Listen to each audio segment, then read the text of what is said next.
কালিমা তথা লা ইলাহা ইল্লাল্লাহ ৭০,০০০ বার পড়ার কোনো বিশেষ ফজিলত রয়েছে এই মর্মে। তবে হ্যাঁ, সন্দেহাতীতভাবে কালিমাতুত তাইয়্যিবাহ অথবা কালিমাতুত তাওহীদ লা ইলাহা ইল্লাল্লাহ এর অনেক ফজিলত রয়েছে। আমরা জানি নবী সাল্লাল্লাহু আলাইহি ওয়াসাল্লাম বিভিন্ন দোয়ার শুরুতে লা ইলাহা ইল্লাল্লাহ এই অংশ পাঠ করতেন এবং বিভিন্ন দোয়ার অংশ হিসাবে এটাকে তিনি পড়তেন। যেমন লা ইলাহা ইল্লাল্লাহ ওয়াহদাহু লা শারীকা লাহু লাহুল মুলকু ওয়া লাহুল হামদু ওয়া হুয়া আলা কুল্লি শাইইন কাদির। এটাকে যদি দিনে কেউ ১০০ বার পড়ে তাহলে ওই দিনে তার চাইতে বেশি আল্লাহ সুবহানাহু ওয়া তাআলার কাছে অধিক আমলকারী হিসাবে কেউ গণ্য হবে না। আরও অনেক ফজিলতের কথা রয়েছে বিভিন্ন দোয়ার ক্ষেত্রে, যে দোয়াগুলোর শুরুতে লা ইলাহা ইল্লাল্লাহ রয়েছে। অতএব এই তাহলিল যেটাকে বলা হয় লা ইলাহা ইল্লাল্লাহ, এটা বেশি থেকে বেশি পাঠ করার ফজিলত নিঃসন্দেহে রয়েছে। এবং যে ব্যক্তি ঈমান এবং বিশ্বাসের সঙ্গে এই বাক্য পাঠ করবে আল্লাহ সুবহানাহু ওয়া তাআলা তাকে জান্নাত দিবেন, সেটা ভিন্ন বিষয়।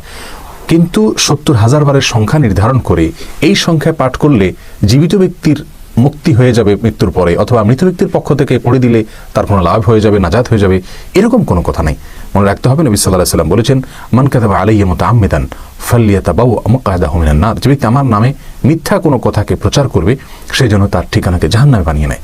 নবী সাল্লাল্লাহু আলাইহি ওয়াসাল্লাম যেটি বলেননি সেটিকে আমরা যদি বিশেষ কোনো সওয়াবের কারণ হিসাবে নির্ধারণ করে নিই তাহলে সেটি কিন্তু বিদআত হিসাবে গণ্য হবে। বিধায় আমাদের জীবিত কারোর পক্ষ থেকে অথবা মৃত ব্যক্তির পক্ষ থেকে ৭০,০০০ কালিমার খতমের যে কালচার বা রেওয়াজ আমাদের দেশে এখনও প্রচলিত আছে সেটা ভুল। এটি থেকে আমাদেরকে ফিরে আসতে হবে। মৃত ব্যক্তির পক্ষ থেকে আমরা কি করতে পারবো এ বিষয়ে কোরআন ও সুন্নাহ বিস্তারিত আলোচনা রয়েছে এবং তার আলোকে আমাদের একটি আলোচনা ইউটিউবে রয়েছে, সেটা আপনারা শুনতে পারেন। কিন্তু ৭০,০০০ বার কালিমা খতম করলে কোনো ফায়দা হবে, কোনো লাভ হবে, এরকম কোনো কথার কোনো প্রকার ভিত্তি নাই।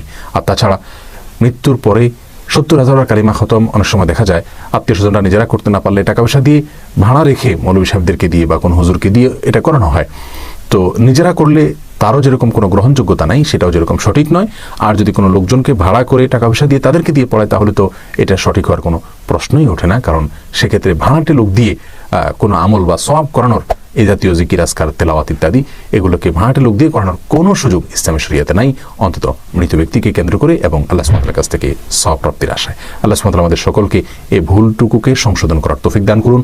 ৭০,০০০ বার কালিমা পাঠের বিশেষ কোনো ফজিলত জীবিত অথবা মৃত ব্যক্তির জন্য নাই। তবে হ্যাঁ, কালিমাতুত তাওহীদকে নিজের ভিতরে ধারণ করা, সে বিশ্বাসকে মজবুত করা, সুদৃঢ় করা, বিভিন্ন দোয়ার অংশ হিসাবে কালিমাতুত তাইয়্যিবাকে পাঠ করা ১০ বার ১০০ বার বিভিন্ন সংখ্যা হাদিসে রয়েছে, সেগুলো নিঃসন্দেহে ফজিলত রাখে, যেমনটি হাদিসে বর্ণিত হয়েছে।